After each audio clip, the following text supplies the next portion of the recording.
ఒక సర్జన్ నుంచి రేడియేషన్ ఆంకాలజిస్ట్గా మీరు టర్న్ అప్ అయినప్పుడు అప్పుడప్పుడు సర్జన్ కూడా మీలోంచి బయటకు వచ్చి తొంగి చూస్తూ ఉంటాడా?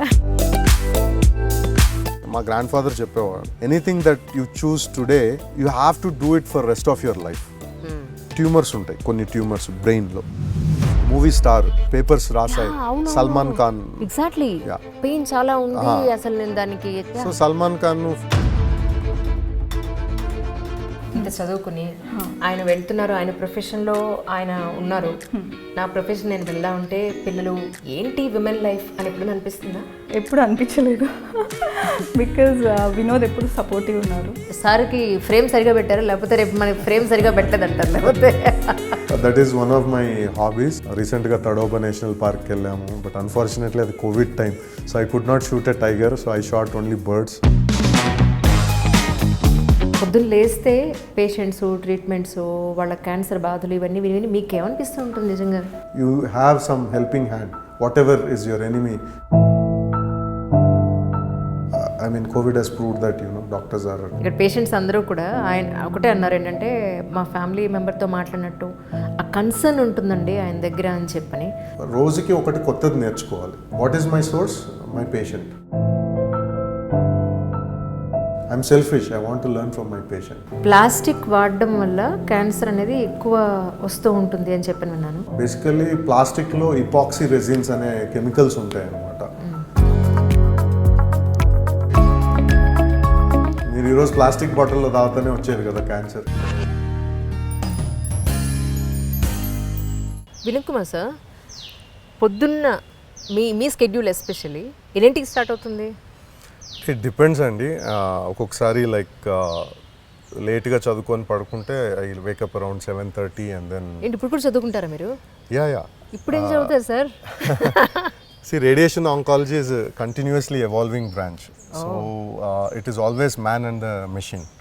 So I always compare radiation oncology ni eppade gaani Formula 1 racing ki compare chestanu. So you have the latest gadget, but the person also has to be, you know, quick, reflexive and learn things very quickly anamata. So that's how I compare radiation oncology.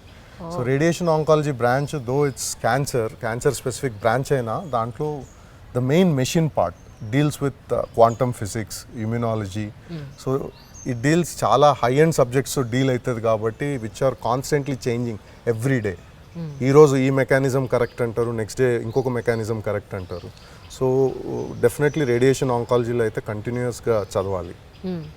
కానీ ma'am చెప్తున్నారు మీరు పిల్లలతోటి ఇంట్లో కూడా చాలా పర్ఫెక్ట్గా time ఇస్తారండి, నాకు ఎప్పుడూ ఆ మిస్ అయిన ఫీలింగ్ రాలేదు అని అంటున్నారు. ఒక డాక్టర్కి నిజంగా అంత టైం దొరుకుతుందా actually?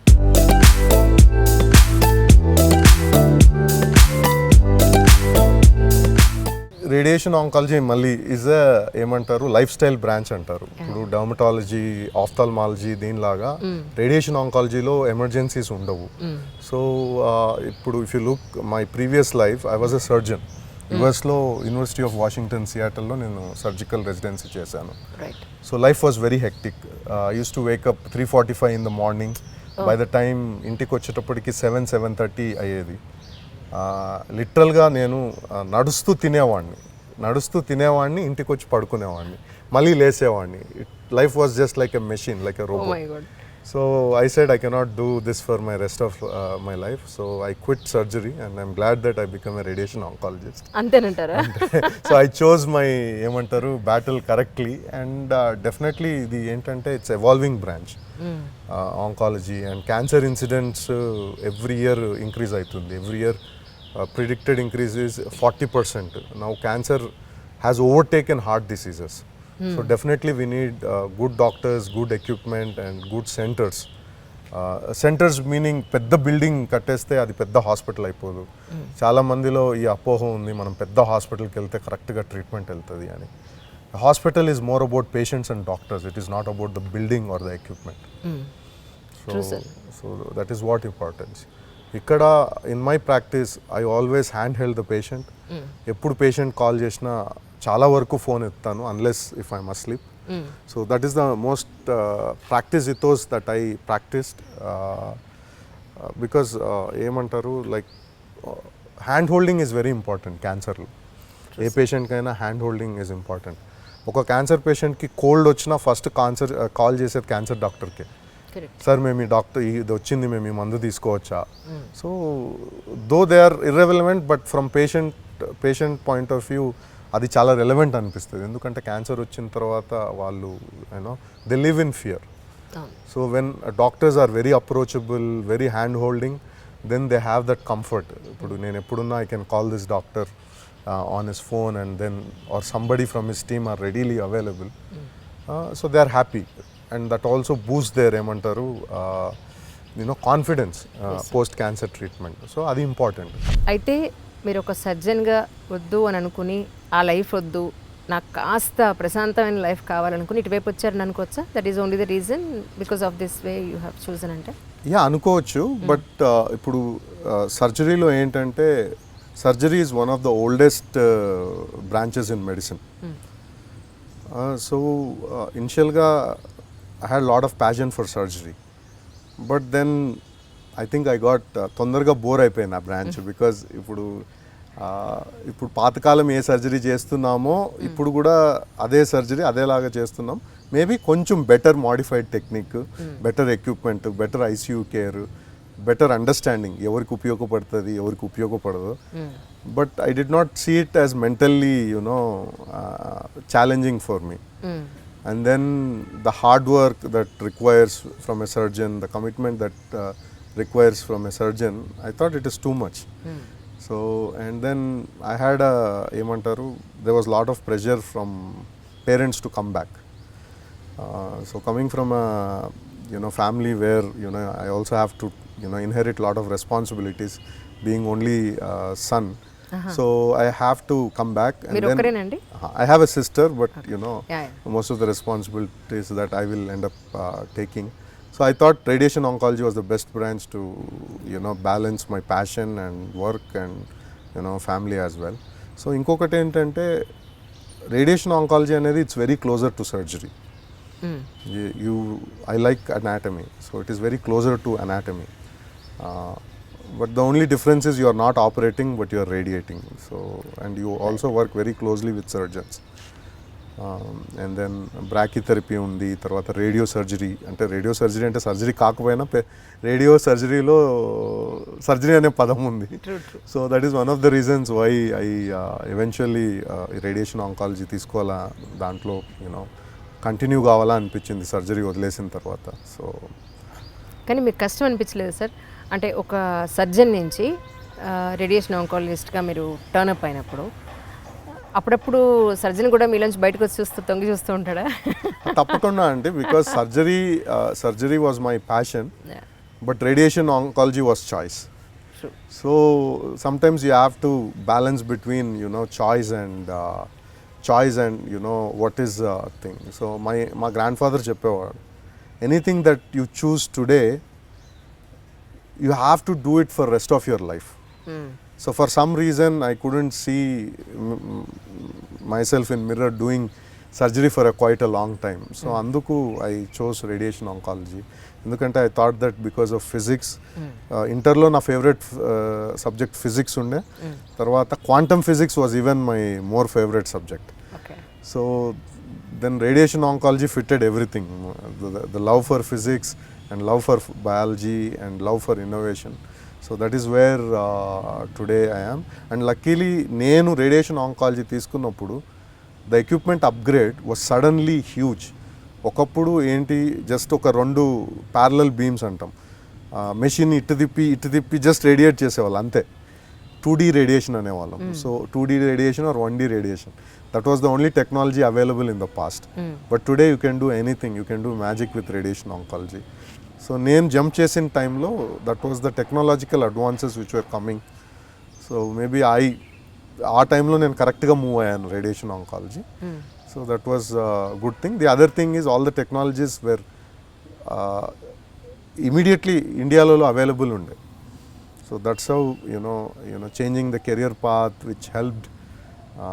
So I feel like I jumped into a train which was moving faster than my own train. So suddenly the gears and track has been changed. అది ఒక క్యాన్సర్ పేషెంట్కి రేడియేషన్ ఆంకాలజిస్ట్తో ఎప్పటి నుంచి పని ఉంటుంది సార్? యాక్చువల్లీ ఎప్పటితో వాళ్ళతో టచ్లో ఉండాల్సిన అవసరం ఉంటుంది? జనరల్గా రేడియేషన్ ఆంకాలజిస్ట్ జాబ్ ఏంటి?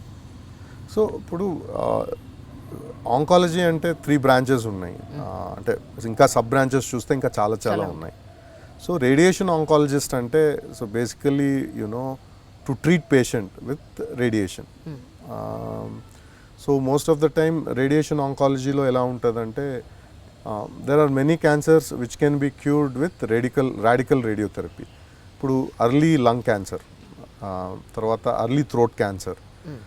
ఇప్పుడు థ్రోట్ క్యాన్సర్లో వాయిస్ ప్రిజర్వేషన్ అంటాం. సో అర్లీ అంటే ఇప్పుడు సడన్గా మనకు థ్రోట్ క్యాన్సర్ వచ్చినప్పుడు ఫస్ట్ వాయిస్ బొంగురు పోతుంది.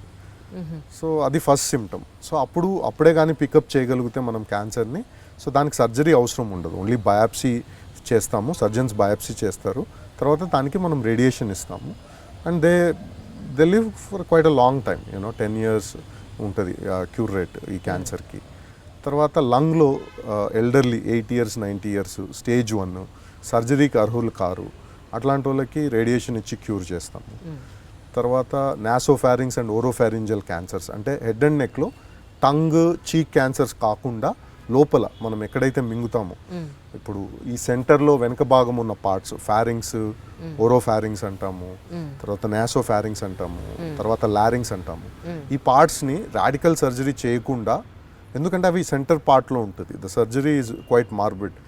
సర్జరీ చేయలేరని కాదు, but it is morbid for the patient. తర్వాత వాళ్ళ లైఫ్ కొంచెం డిఫికల్టీస్ ఉంటాయి, టెక్నికల్గా ఛాలెంజింగ్ ఉంటుంది, హ్యాండిక్యాప్స్ ఉంటాయి వాళ్ళకి ఆ సర్జరీ అయిన తర్వాత. అట్లాంటి వాళ్ళలో ఆర్గన్ ప్రిజర్వేషన్ అప్రోచ్ అని ఉంటాం. సో కీమోథెరపీతో పాటు రేడియేషన్ ఇస్తాం, సో రాడికల్ రేడియోథెరపీ అంటాం. సో అలాంటి క్యాన్సర్స్కి ఉపయోగపడుతుంది. చాలా వరకు అడ్జువెంట్ ట్రీట్మెంట్స్ అంటాం, అంటే ఇప్పుడు సర్జరీ అయిన తర్వాత లేదా కీమోథెరపీ అయిన తర్వాత జబ్బు వెనకలికి రాకుండా ఉండడానికి మనం రేడియేషన్స్ ఇస్తాం. ఫర్ ఎగ్జాంపుల్ లింఫోమా అనేది ఒక రకమైన లింఫాటిక్ సిస్టమ్కి వచ్చే క్యాన్సర్ అనమాట, లింఫ్ గ్లాండ్స్ అంటాము, దాని నుంచి వచ్చే క్యాన్సర్. సో దాంట్లో కీమోథెరపీ ఇచ్చి రేడియేషన్ ఇస్తాం. సో రేడియేషన్ అనేది జబ్బు వెనకలికి రాకుండా ఉండడానికి ఇస్తాం రేడియేషన్. రైట్. సో స్టమక్ క్యాన్సర్లో సర్జరీ అయిపోయినాక కొందరికి అడ్జువెంట్ రేడియోథెరపీ ఇస్తాము. తర్వాత ఇది October month, so breast cancer awareness. So breast క్యాన్సర్లో ఏంటంటే పాతకాలం మొత్తం బ్రెస్ట్ తీసేసేవాళ్ళు, సో ఇప్పుడు లేదు, బ్రెస్ట్ కన్జర్వేషన్ సర్జరీ చేస్తారు. సో బ్రెస్ట్ కన్జర్వేషన్ సర్జరీ చేయడం వల్ల పేషెంట్కి రేడియేషన్ ఇవ్వాల్సింది ఉంది. సో ఈ బ్రెస్ట్కి ఖచ్చితంగా మనం రేడియేషన్ ఇస్తాం. దో ఇది క్యూరేటివ్ ట్రీట్మెంట్ కాకపోయినా అడ్జువెంట్ ట్రీట్మెంట్. సర్జరీ చేసి మొత్తం బ్రెస్ట్లో ఉన్న క్యాన్సర్ని తీసేసినాక జబ్బు వెనకలికి రాకుండా ఉండాలంటే రేడియేషన్ ఇవ్వాలి. సో రేడియేషన్ ఇచ్చినప్పుడు ఇప్పుడు there are lot of technologies. For example మా దగ్గర సర్ఫేస్ గైడెడ్ రేడియోథెరపీ ఉంది. We have installed one of the Asia's first of its kind of equipment, and హైదరాబాద్లో we have the surface guided radiotherapy equipment అనమాట. So these all help in giving very good treatment for breast cancer patients. So అది కాకుండా కొన్ని tumours ఉంటాయి, కొన్ని tumours బ్రెయిన్లో for example చూసుకుంటే neuro oncology అంటాము అండ్ న్యూరాలజీ వర్క్ అంటాం. There are 2 different kinds of work that radiation oncologist does. One is functional radiosurgery. So functional radiosurgery అంటే ఏంటంటే ఫర్ ఎగ్జాంపుల్ చాలామందికి ట్రైజెమినల్ న్యూరాలజీ అంటాం. సో ట్రైజెమినల్ న్యూరాలజీ అనేది ఇది చాలా పెద్ద డిసీజ్, 30% ఛాన్స్ ఆఫ్ సూసైడ్ ఉంటుంది అది. సో దాన్ని తెలుగులో ఒంటి చెంపపోటు అని కూడా అంటారు. You have a severe pain on the face, అది స్టాబింగ్ పెయిన్, ఎవరో కత్తితో పొడుస్తున్నట్టు సివియర్ పెయిన్ ఉంటుంది. సో అట్లాంటి దానికి కూడా రేడియేషన్ ఆంకాలజిస్ట్ అవసరం. సో దానికి మనం ట్రైజెమినల్ రేడియో సర్జరీ చేస్తాము. సో దానివల్ల పేషెంట్స్ని వీ కెన్ సేవ్. అంటే ఇది క్యాన్సర్ కాకపోయినా మ్యాలిగ్నెంట్, 30% సూసైడ్ రేట్ అంటే మీరు ఆలోచించుకోవచ్చు. రీసెంట్గా ఒక movie star I think lot of papers రాసాయి, సల్మాన్ ఖాన్. ఎగ్జాక్ట్లీ, అవును. ఆ పెయిన్ చాలా ఉంది, అసలు నేను దానికి చాలా ఒకలాంటి డిప్రెషన్లోకి వెళ్ళిపోయానని కూడా. సో సల్మాన్ ఖాన్ అబ్రాడ్ వెళ్ళి ట్రీట్మెంట్ తీసుకున్నారు. సో హైదరాబాద్ జనాలకి అవసరం లేదు, they can just come to us. And last year we have done India's highest number of trigeminal radio surgeries. So we're ready to help people. ఎందుకు వస్తుంది సార్ అది? అంటే యూజువల్గా న్యూరోవాస్కులర్ కాన్ఫ్లిక్ట్ అంటాం. ఒక్కొక్కసారి మన బాడీలో ఒక్కొక్కసారి ఇది ట్రైజెమినల్ నర్వ్ అనేది క్రేనియల్ నర్వ్, అంటే it is a very important nerve అనమాట. సో ఆ నర్వ్కి చుట్టూ ఒక బ్లడ్ వెజల్, అబరెంట్ బ్లడ్ వెజల్ వెళ్ళడం వల్ల అది పల్సేట్. ఇప్పుడు ఏంటంటే ఆర్టరీస్ అనేది ఇలా కొట్టుకుంటూ ఉంటాయి, రక్తనాళాలు. సో ఆ రక్తనాళాలు ఇట్లా కొట్టుకున్నప్పుడు మనకు ఆ ట్రైజెమినల్ నర్వ్ని ఇట్లా నొక్కుతూ ఉంటాయి. సో నొక్కినప్పుడు అక్కడ దాన్ని స్టిమ్యులేట్ చేయడం వల్ల పెయిన్ వస్తుంది. That is one of the known mechanism. But still there is lot of research going on. కొందరు అది కాదు అంటారు. బట్ సో దానివల్ల there will be permanent changes ఆ ఏరియాలో. సో నర్వ్ హైపర్ సెన్సిటివ్ అయిపోతుంది ఆ ఏరియాలో. సో మనం రేడియేషన్ వల్ల కానీ లేదా సర్జరీ వల్ల కానీ దాన్ని రేడియో సర్జరీ వల్ల కానీ నమ్ చేస్తాం దాన్ని. So that will lead to pain relief. ఇప్పుడు మనతో పాటు డాక్టర్ వినోద్ కుమార్ రెడ్డి గారి మిస్సెస్ డాక్టర్ సౌమ్య గారు ఉన్నారు. ముందైతే సౌమ్య గారికి వెల్కమ్ చెప్పేద్దాం. సౌమ్య గారు గుడ్ మార్నింగ్ అండి. Good morning. పొద్దున్నే డిస్టర్బ్ చేస్తాను మిమ్మల్ని? ఏం లేదండి, we're happy to see you.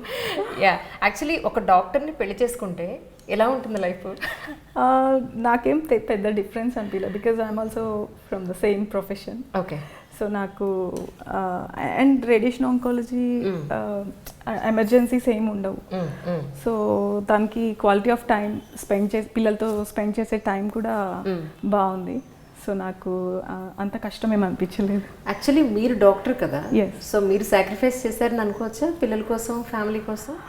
Sacrifice kind of అండి. అంతేనా? Yeah. సో ఒకళ్ళు చేస్తున్నారు కదా, ఒకళ్ళు బయట ఒకళ్ళు ఇంట్లో. ఎస్, అలాంటిది. కానీ నిజానికి ఇంత చదువుకుని మన ఇంట్లో ఉండిపోవడమా అన్న ఫీలింగ్ నిజంగా లేదా మీకు? ఒక్కొక్కసారి అనిపిస్తుంటుంది. బట్ మాది ప్రాక్టీస్ ఎక్కువ ఈవినింగ్ టైంలో ఉంటుంది, డెంటల్ ప్రాక్టీస్. సో అప్పుడు పిల్లలతో స్పెండ్ చేయడానికి కుదరదు. సో కొంచెం పిల్లలు పెద్దాక maybe next year I might start practising. కానీ మీకు ఎలా అనిపిస్తూ ఉంటుందంటే యాజ్ అ లేడీ ఇంత చదువుకుని ఆయన వెళ్తున్నారు, ఆయన ప్రొఫెషన్లో ఆయన ఉన్నారు, నా ప్రొఫెషన్ నేను వెళ్దా ఉంటే పిల్లలు, ఫ్యామిలీ లేదా ఇంట్లో వర్క్స్, హౌస్ హోల్డ్ వర్క్స్ అనేది అడ్డం వస్తున్నాయి, ఏంటి విమెన్ లైఫ్ అని ఎప్పుడైనా అనిపిస్తుందా? ఎప్పుడు అనిపించలేదు, బికాజ్ వినోద్ ఎప్పుడు సపోర్టివ్ ఉన్నారు. ఆయన ఎప్పుడు ఆ ఫీలింగ్ తెప్పించలేదు.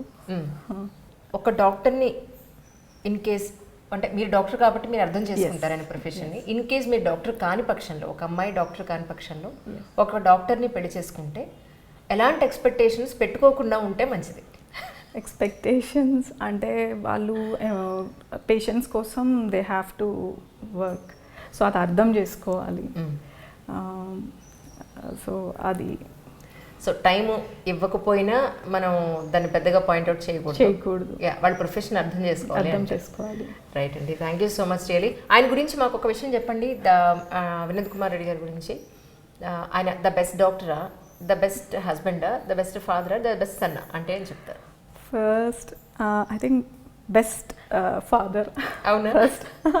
సో ఇక్కడ ఒక కాంట్రవర్షియల్ క్వశ్చన్, అయితే బెస్ట్ హస్బెండ్ కాదనమాట. బెస్ట్ హస్బెండ్ కూడా అలా అయితే ఇప్పుడు బెస్ట్ సన్ కాదనుకోవచ్చు. సో ఆల్ ఇన్ వన్ అని చెప్తారు ఇప్పుడు, నాకు అర్థమైంది. ఆయన ఎంత స్ట్రెస్ ఉన్నా అది చూపించారు అనమాట. ఇంటికి వచ్చేసరికి ఎంత ఉన్నా పిల్లలతో స్పెండ్ చేస్తారు. సో అది తనలో బాగా నచ్చుతుంది అనమాట. ఇంకా నేను ఎక్కువ స్ట్రెస్ అవుతానేమో, సో నన్ను కూల్ ఏం కాదు, నాకు ఒక పెద్ద సపోర్ట్ ఆయన. రైట్, ఇంట్లో. థ్యాంక్ యూ సౌమ్య గారు, thank you very much. Sir ఇప్పుడు మనం ఎక్కడున్నాం ఒకసారి చెప్తారా? మనము రేడియేషన్ ఆంకాలజీ డిపార్ట్మెంట్లో ఉన్నాం, Medicover cancer institute. We have Asia's first true beam identify system with surface guided radiotherapy అనమాట. సో రైట్ నౌ ఇప్పుడు ఈ month October is breast cancer awareness month. So breast క్యాన్సర్లో left sided breast is mandatory gating radiotherapy అనేది mandatory. It is one of the latest technology.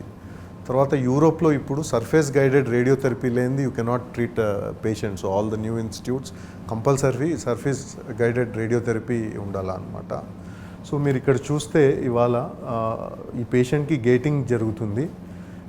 తర్వాత ఇది breast cancer patient, surgery అయిపోయిన తర్వాత పేషెంట్కి chemo అయిపోయిన తర్వాత రేడియోథెరపీ ఇస్తున్నాము. సో గేటింగ్ రేడియోథెరపీ అనేది రేడియేషన్ ఇచ్చినప్పుడు హార్ట్కి, లంగ్స్కి మేజర్ డ్యామేజ్ కాకుండా సెలెక్టివ్గా ఓన్లీ బ్రెస్ట్ కానీ చెస్ట్ వాళ్ళకి మాత్రమే రేడియేషన్ ఇస్తుంది. అది చాలా కొత్త టెక్నాలజీ అనమాట. సో దానివల్ల హార్ట్కి తర్వాత లంగ్స్కి ఫ్యూచర్లో ఎఫెక్ట్ ఉండదు అనమాట. చాలామంది పేషెంట్స్కి రేడియోథెరపీ తర్వాత హార్ట్ అటాక్ వచ్చే అవకాశం ఉంటుంది. సో ఈ గేటింగ్ టెక్నాలజీ వాడడం వల్ల ఫ్యూచర్లో రేడియోథెరపీ అయినా కూడా ఈ పేషెంట్స్కి హార్ట్ సిచ్యువేషన్ రాదు. సో ఈ గేటింగ్ అనేది అడ్వాన్స్ టెక్నాలజీ మన దగ్గర ఉంది. రైట్. ఇప్పుడు అక్కడున్న పేషెంట్కి రైట్ బ్రెస్ట్ ఉందా సార్, లెఫ్ట్ బ్రెస్ట్కి ఉంది. ఓకే, ఆ yellow colour left breast. Okay. ఎంతసేపు పడుతుంది సార్ ఈ ప్రొసీజర్ యాక్చువల్లీ? ఇది గేటింగ్ అనేది పేషెంట్ కోఆపరేషన్ని బట్టి anywhere between 10 minutes to half an hour. Patient very cooperative అయితే 5 to 10 minutesలో అయిపోతుంది ట్రీట్మెంట్. ఇందాక మనం చూసిన విజువల్స్ అన్నీ కూడా ఈ రూమ్కి బయట ఉండి మనం చూసాం. ఇప్పుడు ఈ రూమ్ లోపలికి వచ్చాం, ఎక్కడున్నాం, ఈ ఎక్విప్మెంట్ యూజ్ ఏంటి, అసలు ఎక్విప్మెంట్ ఏమని పిలుస్తారు, ఇవన్నీ కూడా డాక్టర్ గారు అని తెలుసుకుందాం. సార్ ఒక్కసారి ఈ రూమ్ ఏంటి, ఇదంతా ఒకసారి మాకు కోసం ఎక్స్ప్లెయిన్ చేస్తారు. ఇది బేసికల్గా రేడియేషన్ బంకర్ అంటామండి. సో ఈ రేడియోథెరపీ మెషిన్ అనేది హై ఎనర్జీ రేడియేషన్ పంపిస్తుంది. హై ఎనర్జీ రేడియేషన్ వల్ల క్యాన్సర్ సెల్స్ యొక్క DNA నాశనమై క్యాన్సర్ సెల్స్ చనిపోతుంది. సో ఈ మెషిన్ బేసికల్గా బంకర్లో పెట్టాలి, ఎందుకంటే ట్రీట్మెంట్ చేసేటప్పుడు రేడియేషన్ బయటికి లీకేజ్ అయ్యి వర్క్ చేసే ఎంప్లాయీస్కి హాని కావచ్చు. సో ఇది ఇన్స్టాల్ చేయాలంటే చాలా స్ట్రిక్ట్ రెగ్యులేషన్స్ ఉంటాయి. ఇప్పుడు మీరు ఒక్కొక్క వాల్ థిక్నెస్ వచ్చి 2.2 meters, 2.2 meters థిక్నెస్ ఉంటుంది వాల్. టాప్ వాల్ అయితే 2.4 meters థిక్నెస్ ఉంటుంది. అండ్ ఇన్ కేస్ యూజువల్గా ఏంటంటే బయట ఎక్కడన్నా న్యూక్లియర్ బాంబ్ ఎవరైనా వేస్తే ఇట్లాంటి బంకర్లో యూజువల్గా దాంకోమని చెప్తారు. So this is one of the places where you can hide when there is a nuclear explosion. So basically ఇది most advanced true beam linac అండి. So it can do everything right from 3-dimensional radiotherapy నుంచి image guided radiation, ఒక proton therapy తప్పితే అన్నీ చేయగలుగుతుంది ఈ machine. Radio surgery చేయగలుగుతుంది, అన్నీ చేయగలుగుతుంది. So to run this equipment we need lot of staff, physicist కావాలి, టెక్నాలజిస్ట్ కావాలి, and you need a continuous dedicated team to run this machine. So అదే కాకుండా this machine has robotic couch. ఇది robotic couch. And then these are robotic imager arms. So దీంట్లో robotics కూడా use చేస్తాము advance సిస్టమ్స్లో. So దానివల్ల పేషెంట్కి precise treatment up to 0.1 mm వరకు అక్యురసీ ఉంటుంది. 0.1 mm అంటే it is in microns. So కంటికి కనిపించినంత పర్ఫెక్ట్ అక్యురసీ ఉంటుంది ఈ మెషిన్లో. ఎంత అవుతుంది ఎక్విప్మెంట్కి యాక్చువల్లీ? అంటే జస్ట్ ఇంత పకడ్బందీగా ఉంది కదా, అందుకని అడుగుతున్నాను. ఇక్కడ ఎక్విప్మెంట్ కాస్ట్ వచ్చి ఎనీవేర్ అరౌండ్ $3 to $4 million అవుతుంది. దానిపైన the cost customs, you have to pay customs duty which is again 30%. Again you have to build a bunker. Definitely equipment is not a cheap equipment, as everybody thinks that ఏదో doctors ఇంత charge చేస్తున్నారని. Definitely it's a very expensive piece of machinery. Sir మొత్తానికి ఫైనల్గా అక్కడ చేసి ఫైనల్గా ఇక్కడికి వచ్చాం మనం. సార్ పొద్దున్న లేస్తే పేషెంట్స్, ట్రీట్మెంట్స్, వాళ్ళ క్యాన్సర్ బాధలు ఇవన్నీ విని మీకు ఏమనిపిస్తూ ఉంటుంది నిజంగా? అంటే వన్ వే చెప్పాలంటే I'm blessed to help people. That's great, sir, really. So I think with great power comes great responsibility అన్నట్టు. I think that medicine కానీ whatever in situation that I am, so definitely it's something which is powerful to help people. And అది నా అదృష్టం అనుకుంటాను, like being a doctor and being in a position to help people. Whatever the remuneration that we get out of it or whatever it is that comes next, yes. But being in a situation to help people is the strongest thing as a doctor. True. So meer COVID scenario lo chusintaru. I mean there are a lot of issues with doctors, people going and attacking doctors, but I think with COVID people have proven that the biggest enemy is the one which is not seen. So doctors were braver than soldiers who were, guarding our borders and things. They went, and this is the first time that community has realized how important a doctor is. You can leave the remuneration part and everything aside, but importantly, you have some helping hand. Whatever is your enemy, whether it's an unseen enemy or the seen enemy, definitely. I mean, COVID has proved that doctors are this thing. I wouldn't tell doctors are superheroes, we are also humans, but we stretch ourselves. ఇప్పుడు మేము ఒక సామెత ఉంది, a hero is a person who hangs one minute more. Okay. So that is the small difference which makes a big difference eventually in treatment or doctor's life. So I always tell my students that, you know, you should enjoy what you are doing. If you are not enjoying it, you should leave it. Correct sir. So medicine కూడా అలాంటిదే. ఒకప్పుడు అంటే for a doctor beyond medicine there were no other tracks. Today మనం ఏదైనా చేయొచ్చు. I mean you can go into any field being a doctor. So at home I'm just a normal human, you know. Though my daughter tells that, you know, my dad is a superhero, but so I'm just a normal person like any other person, but I am in a position where I can help people. So that is a good thing. That's really great sir. Actually ఎప్పుడు నేను ఒకటి feel అవుతుండేదాన్ని ఏంటంటే, మనం ఒక problem ఆరోగ్యపరంగా ఒక issue వచ్చినప్పుడు ఒక హాస్పిటల్కి ఒక డాక్టర్ నమ్మి వెళ్ళినప్పుడు వాళ్ళు మన అని ఆ పేషెంట్ని అనుకోకపోతే, అయ్యో పాప ఇంత నమ్మి ఇక్కడికి వచ్చారు, మనం కాస్త అది డయాగ్నోసిస్ అవ్వనివ్వండి, తొందరగా తగ్గాలనే ఒక ఫీల్ మన మనసులో ఆ డాక్టర్కి ఉండాలి డెఫినెట్గా. ఇది అసలు ఉండట్లేదు ఈ మధ్య అని నేను చాలా ఫీల్ అయిపోతున్న సందర్భంలో నేను మీ స్టోరీ వినడం జరిగింది. యాక్చువల్లీ ఇక్కడ పేషెంట్స్ అందరూ కూడా ఆయన ఒకటే అన్నారు, ఏంటంటే మా ఫ్యామిలీ మెంబర్తో మాట్లాడినట్టు ఆ కన్సర్న్ ఉంటుందండి ఆయన దగ్గర అని చెప్పని. That's really great thing sir what we have. కానీ అది ఆ ఓపిక ప్రతి పేషెంట్తోనూ ఉండాలి అని అంటే దానికోసం మీరు ఏం ప్రాక్టీస్ చేస్తారు సార్ యాక్చువల్లీ? అంటే అండి, I mean like for everybody you need hobbies. So బేసికల్గా నాకు like any normal person I have hobbies like, you know, reading books, watching TV, watching movies, and mostly I watch kids movies along with my kids, like Marvel series కానీ these things, and my kids, you know, keep me busy, and in fact even my wife, so they take a lot of burden out of me, so that is a relaxing thing. So luckily for me, God has given certain things. When I go home, I forget everything. Even in sleep, when I pick up a phone call, I talk to a patient. As soon as I cut the phone, I'm asleep already. So there are certain things that, you know, nature or God has given to me, which helps me to, you know, to be in my best form. So, and adokati, and every patient, you know, I treat it as a subject, so that prati okka patient, they teach you a new thing. And for me, I have to learn every రోజుకి ఒకటి కొత్తది నేర్చుకోవాలి. What is my source? My patient. So every patient is a teacher to me, beyond my teachers who taught me this and what I am today.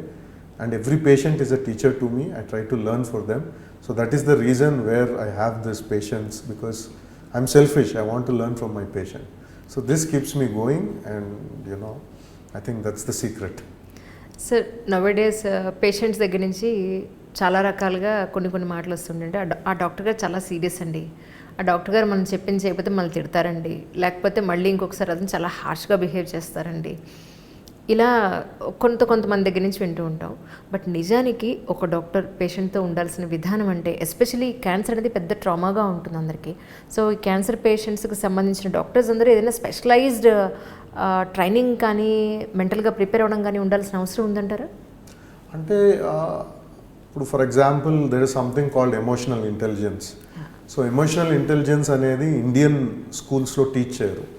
మీరు అబ్రాడ్కి వెళ్తే it is part of training curriculum అనమాట. ఈ emotional intelligence అనేది చాలా important. So emotional intelligence is how you deal with your emotions, and how you also deal with your patients or your family emotions in difficult times. So ఆ training ఇండియాలో లేదు. For example మనము you take surgeons, they're always under stress, or, you know, because they're operating, there's too many things going on. So కోపపడిన doctor అందరిపైన కోపపడకపోయిండొచ్చు. Correct. There was one incident where, you know, things have triggered because either from the patient side or from the doctor side, because some patient is sick, I need to see this patient and go and immediately attend to the sick patient. So I think those might be the scenarios. But doctor serious అంటే again it depends. I mean personality personality is different, everybody is not same. మీరు కూడా ఆఫీస్లో ఉన్నప్పుడు each person is an individual personality. One is jovial, one is always smiling, one is always moody. So that nobody can change. Correct. A doctor is also a person at the end of the day, so you have to deal with them. That's it. True sir. Sir ఇప్పుడు మీరు నాకు ఇందాక నేను చేసిన 2 cases గురించి, so మీ దగ్గరికి వచ్చినప్పుడు వాళ్ళకి కౌన్సిలింగ్ ఇవ్వడంలో మీకు ఏమైనా ఐ మీన్ కష్టం అనిపించిందా యాక్చువల్గా వాళ్ళకి? అంటే ఇక్కడ every patient goes to the same thing అండి. సో యూజువల్లీ మా దగ్గరకు వచ్చిన పేషెంట్కి మేము ఏం చెప్తామంటే ఇది జరుగుతుంది, these are the things, you are happy or you are satisfied with us, you can go and take treatment with us. Otherwise you have options. We always tell the patient, if you want a second opinion, you are free to go, but we always tell them don't Google. కదా చాలా మంది ఏదైనా problem అనగానే Google చేస్తారు. ఈ మచ్చలు వచ్చాయంటే ఇది క్యాన్సర్ అంటారు, ఈ తలనొప్పి వచ్చిందంటే ఇంకేదో అంటారు, టెన్షన్ పడిపోయి. So you go take a professional help. Right. So that is what we always encourage patients to do, and everybody is at liberty to go and takes their second opinion or whatever it is. At the end of the day, patient should be very comfortable with their doctor. Correct. ఇందాక నేను మీతో అన్నట్టుగా diagnosis అనేది ఎంత important ఒక sir. ఇప్పుడు వాళ్ళు ఒక చోటుకి వెళ్ళారు, అక్కడ యాక్చువల్లీ వాళ్ళు చెప్పింది వేరే క్యాన్సర్, దానికి ఇన్ కేస్ వాళ్ళు దానికి సర్జరీ అయిపోయి నుండి తర్వాత కూడా ఆల్రెడీ ఉన్న క్యాన్సర్ ఏదో డిటెక్ట్ అవ్వలేదో అది వాళ్ళు ఫేస్ చేస్తూ ఉండి మళ్ళీ లాస్ట్ ఎండ్ ఆఫ్ ది మూమెంట్లో ఒక చోటుకు వచ్చి ఉండి దానికి మళ్ళీ ట్రీట్మెంట్ తీసుకోవాలంటే ఇట్స్ టైం, ఎనర్జీ, డబ్బు, హెల్త్. సో ఎంత కష్టం సార్. నాకు ఇదే భయం ఏంటంటే డయాగ్నోసిస్ అనేది ఇంతకుముందు పాతకాలంలో పల్స్ పట్టి చూసేవాళ్ళు, ఇప్పుడు టెస్ట్లను బట్టి కూడా మనం ఒక ఎగ్జాక్ట్గా ఇది అని చెప్పలేని కండిషన్లో మనం ఉన్నామంటే బాధగా ఉంది నిజంగా. అంటే ఇప్పుడు ఫర్ ఎగ్జాంపుల్ ఇప్పుడు మేము what kind of system that we follow in Medicovers, ఒక పేషెంట్ని ఒక డాక్టర్ చూడరు. రైట్. సో మా టీంలో before the patient I see they have already seen by 2 radiation oncologists before I go and see the patient. Right. The reason why so many people are thinking ఒకసారి patient అనుకోవచ్చు, నేను doctor Vinod Reddy కోసం వచ్చాను, ఎందుకు ఇంతమంది నన్ను చూస్తున్నారని. See, మిస్టేక్స్ అనేది జరగచ్చు. So that is why we have a system. Why 3 people are looking at this patient? The reason is I might be busy, I might be tired, I might not be the same person the next day when I am seeing the same patient.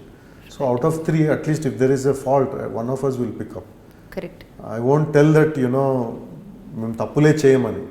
Mistakes happen, but we need to have a foolproof system and we need to, respect that time.